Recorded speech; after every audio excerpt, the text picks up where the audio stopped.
Strawberries are surprisingly straightforward to grow, even in small gardens.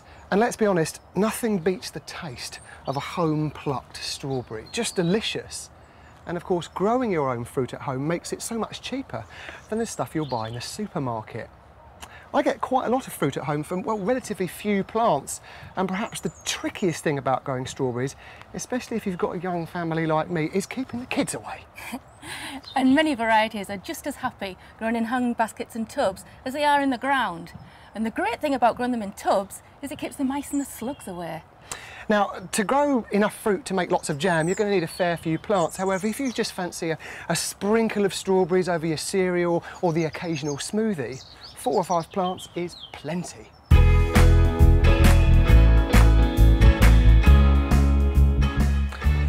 The best time to plant young strawberry plants is in late summer. September is ideal. Do it then and you'll get a crop the following year. You can pop them in spring, but just take into account that you won't get a big crop in your first year because the plants will take time to knit in and bulk up. Yeah, just plant them in a sunny, well-drained spot with lots of well-rotted organic matter dug in, or use peat-free compost. If you're growing strawberries in the ground, plant them in rows, each plant about 18 inches apart, that's 45 centimetres, with the rows themselves about 3 foot apart, that's 90 centimetres or so. If you're growing in raised beds, you can afford to put them in a little bit closer together. Pop them in at 12 inches apart, that's 30 centimetres, 2 foot, 60 centimetres between the rows.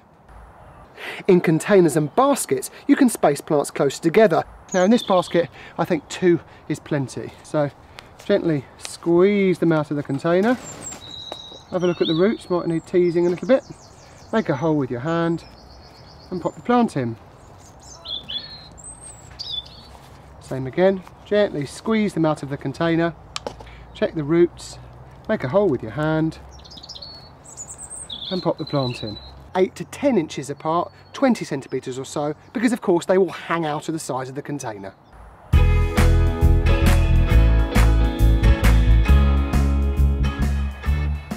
As your plants come into flower, which will usually be late April or May, place straw underneath the plants that grow in the ground, of course. And this helps to, well, stop the fruit rotting on wet soil, but it also keeps the weeds down and it stops rain splash, which makes the fruit go mouldy. What's more, it also keeps slugs and snails at bay. And here's a top tip. If you can't get hold of any straw, you live in the middle of the city for example, you could just use this and plant through it. This is landscape fabric. It's a semi-permeable membrane with water goes through it. Just simply pick it up from your local store and all you do is lay it over the area with which you intend to plant and then using some metal hoops that I fashioned from wire, pin it into place. First one goes in there.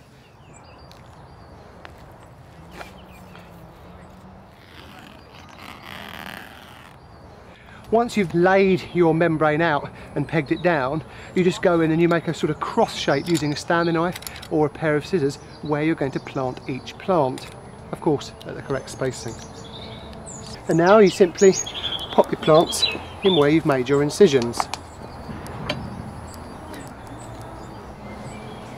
In mid to late May time, you'll notice that your young strawberry plants will start producing lots of runners.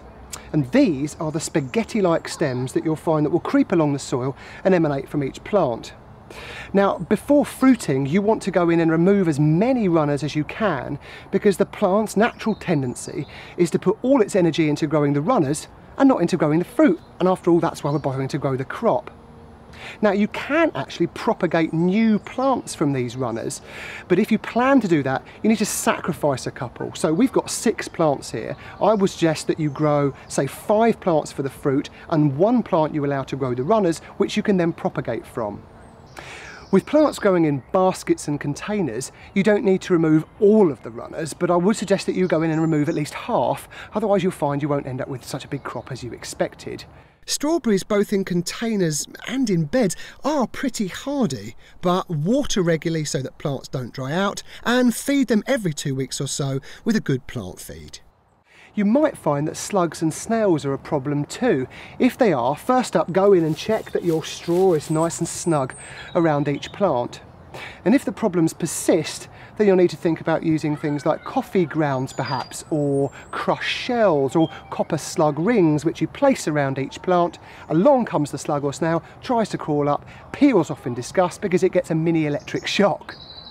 You could use slug pellets, but if you do, go for one which is approved for organic use, because these are so much safer around edible crops, and of course if you've got children, wildlife and pets too.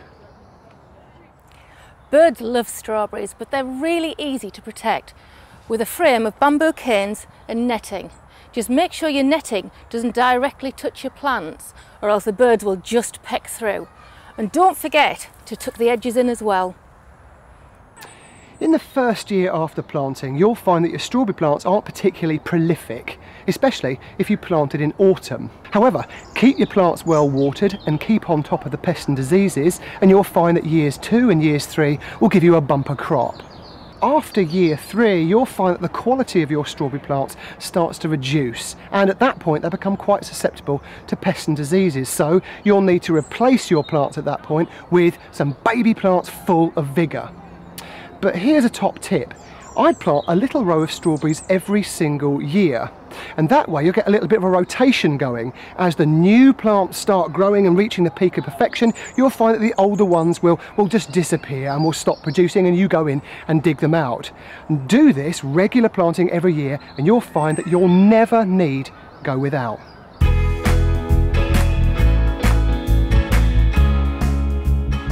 Here's how to propagate strawberry plants from runners. It's dead simple really. All you do is look for a runner emanating from the plant, and you'll find at the end of it, or sometimes midway along, there'll be a little plantlet growing, and that's potentially a new plant. What you do is you get a pot like this, fill it with good quality soil or compost, then position the pot in the ground, level with the surrounding soil, adjacent to where your little plantlet is. And then you get the runner with the plantlet, you position the plantlet in the middle, and then using wire hoops to hold it in position. Then, come autumn time, and not before, you simply go in and you sever the runner between the parent and the baby. Don't do it before because, well, you want the little baby to have time to rely on its parent so that it bulks up nice and big. And then come autumn time, lift the container or the pot out of the ground, and hey presto, there you go, a new little plant. Now this little plant will need protection over winter, so pop it in a greenhouse, on a kitchen windowsill or conservatory if you've got one. And then come spring, when the ground's not frozen or waterlogged, plant it out.